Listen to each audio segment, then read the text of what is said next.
What's up guys, my name is Ace, and yesterday we got another Dev Talk episode from Treyarch, this time focusing on UI and progression, so not really getting into the weeds of actual gameplay related things unfortunately, but there's still some interesting information to pull out of this, especially when it comes to progression in my eyes. So let's just dive right into this and cover some of the highlights. The first thing to talk about here is weapon XP rates compared to the beta, and you guys might remember at the beginning of the beta, the weapon XP rates were quite slow, then they boosted them during the beta, and they've now confirmed that our weapon leveling rates are actually going to be faster than the boosted rates that we saw in the beta. So we will be able to level up our guns faster. And I think this is a great thing due to the fact that we have weapon prestige in the game. And therefore, if you like a grind, you can grind through all of the attachments multiple times on a gun by prestiging it. Whereas if you don't, now you're going to be able to get all of your attachments unlocked at a very reasonable rate. And then you can just sit there. You don't have to prestige it. And I'm really glad to see this. It was something I was slightly concerned about through the beta when considering the fact that we'd have weapon prestige at launch. It definitely felt like the weapon leveling was too slow for that. If there was no weapon prestige, I think the rate was probably fine. But I think they're making the right call here, so weapon prestige isn't going to be as daunting as it otherwise would be. Next, they also mentioned there's going to be a more consistent overclock earn rate as well, compared to the beta build of the game. Because in the beta, some overclocks were really easy to earn, whereas others seemed to take much longer. So they've collected data in the beta, and they will be making adjustments accordingly, just to make things more consistent all around. Now, after that, talking a little bit about prestige, they did give us a little tease here. They showed us the first 3 prestige emblems in the game, and 1 and 3 I think look really good. 2, meh, I'm not really a big fan of that. Obviously, it comes down to personal preference, and at the end of the day, these are just prestige emblems. I don't care that much about them, but just thought I'd share my opinion there. After that, when it comes to the camo grind, something I wasn't a big fan of in Black Ops 6 is when you reach the Dark Matter camo, instead of that big moment when you finally earn Dark Matter where you earn it for every single gun in the game, or at least every gun that you got the previous Mastery camo for, in Black Ops 6, when you reach that point, you would actually just unlock the ability to then earn Dark Matter on an individual gun basis. And you had to go through each gun and then finish off Dark Matter for them. And the reason I didn't like that is it just kind of felt like it took away from that really big moment when it's like you finally did it and now you get Dark Matter, you get that Mastery camo for every gun in the game that you have the previous tier unlocked for. And that just felt like much more of a big moment where you get the big reward at the end of the long grind. Thankfully, Black Ops 7 is going back to the more classic style where that big moment will be happening. Once you earn the requirement for Dark Matter, or in this case, I guess for multiplayer, it's called Singularity, not Dark Matter, you will get that for every gun that you have the previous Mastery camo for, which is Tempest. So another solid move there, learning from the mistakes from Black Ops 6. I'm glad to see that, and I'm looking forward to that Singularity grind. Next up, there was a mention of secret camos coming to the game this time, although no hints as to what those are going to be, but I like the sounds of that. It seems like it's going to be kind of Dark Ops style challenges, but instead of calling cards, we're going to be getting camos for that. And with that, they also confirmed Dark Ops will be returning, which is those sort of secret challenges to get certain specific calling cards unlocked. Then getting into the UI side of things, one new feature that they're bringing to Black Ops 7 is HUD themes. And this will be available in all of the modes, so zombies, multiplayer, and campaign. Although your HUD settings will be separated between those modes, so you can make adjustments to your zombies HUD without affecting your multiplayer HUD, for instance.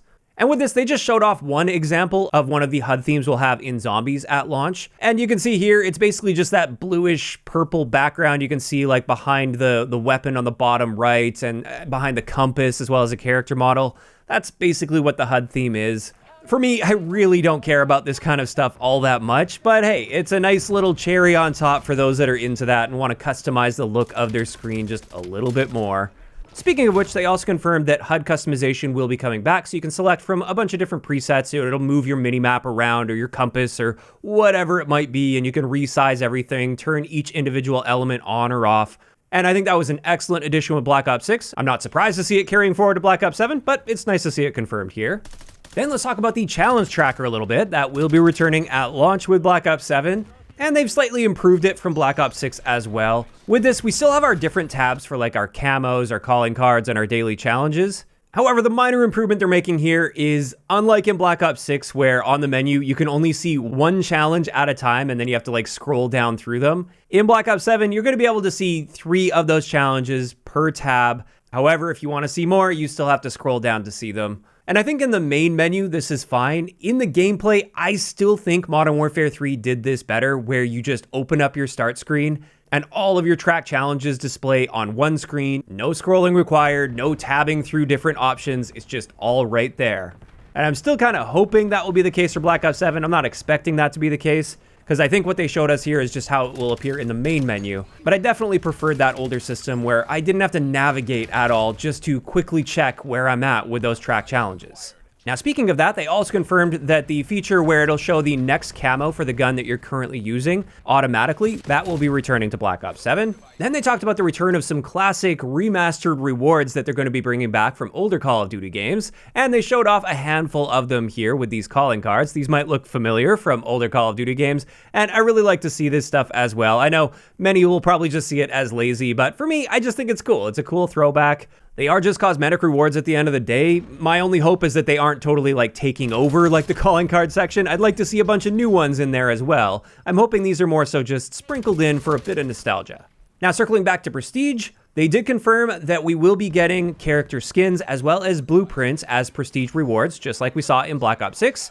They also showed us our Prestige 1 operator skin, this one right here. And this one looks excellent. I really like the look of this skin, and I hope this is the general theme we see with many of the skins going forward in the game. If they maintain this vibe and aesthetic, I'm totally on board. And then we've got the blueprint that you also get with Prestige 1, and that's this one right here. Now, a little bit more on Prestige, they're taking things to the next level when it comes to Prestige Master rewards. So once you get through all of the 10 Prestiges and then you start working toward your level 1000 grind, throughout that process, you unlock new Prestige Master challenges that will unlock unique cosmetic options for you. And the first one they mentioned here is your player title. By default, this would just show as Prestige Master, and we can see that here in Black Ops 6 right now. However, in Black Ops 7, there's a list of these titles, and you have to earn these once you reach Prestige Master if you want to use them. And they actually showed off a bunch of the challenges that you would need for these. I'm not going to read every single one of them out, but you can kind of just see them flashing up on the screen here. Most of them are fairly simple, basic challenges. And then on top of that, another thing you can do once you reach Prestige Master is unlock different colors for the level that appears next to your name. And I think stuff like this is excellent. So once you reach that big milestone of hitting Prestige Master, you now suddenly have a whole new grind that you've unlocked if it's something you want to participate in. And if you don't, you're not really missing out on anything. Like, these are pretty minor rewards at the end of the day, but it just gives those completionists a new grind to work for that I think will make hitting Prestige Master that much more interesting and exciting. And that's pretty much it. That is going to wrap it up for the UI and progression dev talk that we got here. I should also point out, just today, they tweeted this image as well, just a little teaser for the Zombies community, confirming that those numbers are going to be popping up next to your name on the bottom left. I know a lot of the Zombies guys really miss this, so it's nice to see that come back for those that care. Overall, when it comes to all of this stuff, like I said at the beginning, gameplay is much more what I'm focused on and what I care about. But in saying that, progression's also important, and I'm happy to see them making improvements here and adding new ways to progress and grind. And I'm all for it based on what we can see here. Now, of course, those are just my opinions, and I'd love to hear what you guys think about this dev talk in those comments down below. Are you guys generally happy with the elements that you're seeing here and the additional grinds that they're adding, for instance? Or maybe not. Are there elements here that you're just not happy with at all? Just let me know down below. If you enjoyed the video, a like rating is always appreciated, and don't forget to subscribe for more if you haven't already. I'll talk to you guys next time.